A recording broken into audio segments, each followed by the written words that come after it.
ਹੁਣ जनाब मैं जिन्होंने दावत दाँगा कि स्टेज पर आके अपने विचार साझे करन साडे विच तशरीफ फरमान ने गौरमेंट कॉलेज साहिवाल तो शोभा तारीख के उस्ताद जंगे आज़ादी के खोजकार ने पंजाब लोक लहर दे नाल हमेशा जुड़े रहे और बेशुमार डॉक्यूमेंटरीज़ विच इन्हां ने जिहड़ी पसे परदा आवाज़ कई डॉक्यूमेंटरीज़ मेरी है लेकिन लिखण दा इन्हां नूं ते कसवर भट्ट नूं ये शरफ हासिल होया। और डॉक्यूमेंटरी पंजाब लोक लहर के यूट्यूब चैनल ते पईयां ने बड़ियां कमाल दियां डॉक्यूमेंटरीज़ ने। मैं इस टाइम सदा दाँगा जनाब प्रोफैसर इमरान जाफर साहब नूं तशरीफ लियान ते अज दे इस प्रोग्राम के हवाले नाल कसवर भट्ट की हयाती के हवाले नाल उन्हां दी कला के हवाले नाल अपने विचार साझे करन जनाब प्रोफैसर इमरान जाफर साहब। अस्सलाम वालेकुम जी। भट्ट साहब तो बाद किसी प्रोग्राम दे विच बोलना पहले तो पूरी हिम्मत लैनी पैंदी क्योंकि सानू पता हुंदा सी कि जदों मौजूद हैं तो सानू ना तो ख्याल लैने पैंदे ते ना सानू हिम्मत लैनी पैंदी। तो जिन्ना भी वेला मैं गुजारिया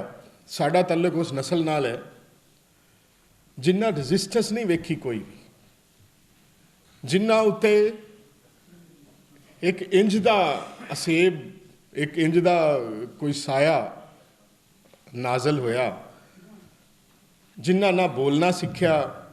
ना लड़ना सीखिया ते ना ही अगे वध के कुछ करना सीखिया। लेकिन भट्ट साहब ते उन्हां दे बेली सज्जन जिन्ने भी इत्थे मौजूद हैं उन्होंने इस मुल्क के उस अशरे दे विच उस दहाई दे विच हिम्मत की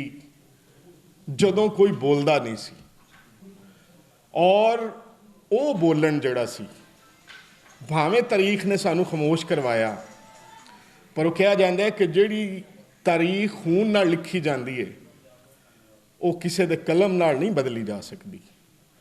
तो उन्होंने भी यही कोशिश की हमेशा कि उन्हां लोगां नूं वो थपकी देण उन्हां थापी दे के टोरन जिहड़े इस रजिस्टेंस नूं जिहड़े इस कला नूं अगे वधाण कि जिहड़ा किसी दे नाल अपना हक लैण लई वधिया जा सकदा है। ते दो काम उन्हां दे जिहड़े हमेश रहे, एक कि सानू पहचान किवें होएगी, असीं पंजाबी हैगे आ ते साडी पहचान की हैगी है और वो पहचान सानू तारीख दी उस लड़ाइयां चों लभ सकती है जिहड़ी हमेशा लड़ते रहे पंजाबी। तो चूँकि मैं एवं निक्का जिहा काम शुरू कर बैठा, डॉक्टर मिर्ज़ा मोइन होरां ने मैनू कोई सीधा एक रस्ता दिता, उस बाद सईद भुट्टा साहब ने मैनू उहदे ते गाइड किया। तो जदों मैं वो काम तकरीबन कर बैठा, मतलब मुकम्मल सी मेरी रिसर्च 1857 के उत्ते 12 की वार थे, तो जदों भट्ट साहब नूं पता लग्या कि मैं ये ते काम कर रहा तो मेरा नहीं ख्याल उस तो बाद कोई दिन इंज दा होवे कि भट्ट साहब ने मेरे तो वखरा कोई कॉन्टैक्ट का कोई राह लभ्या होवे। हमेशा वो मैनू इस गल ते थापी देंदे रहंदे कि यह काम वो काम है जिहदे नाल साडी पहचान होनी है और ये पहचान उदों ही होनी है जदों असीं लड़न वालियां नूं इस पंजाब वास्ते जान देण वालियां नूं असीं याद रखांगे। और उहदे वास्ते उन्होंने फिर जिन्ना भी काम सी कोई भी सैमीनार होना तो रजिस्टेंस ते और ये वो गल वो करना चाहते सन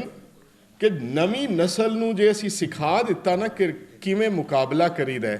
तो असीं आदी पहचान वापस लै लांगे। और यही गल सी उन्हां दी मेरे वास्ते तो यही सी कि इवें समझो कि उन्हां दी जिहड़ी एक वन मैन आर्मी सी उहदे विच जिहड़े पिछे प्यादा सन असीं भी उन्हां शामिल सन। तो अज सानू ये गल का माण हुंदा है कि उन्हां दी मौजूदगी उन्हां दे होण नाल असीं वो काम किया या उस काम दे पिछे लगे हुए हैं जिहड़ा साडी सियाण भी है पहचान भी है तो साडा फखर भी है। मेरी दुआ है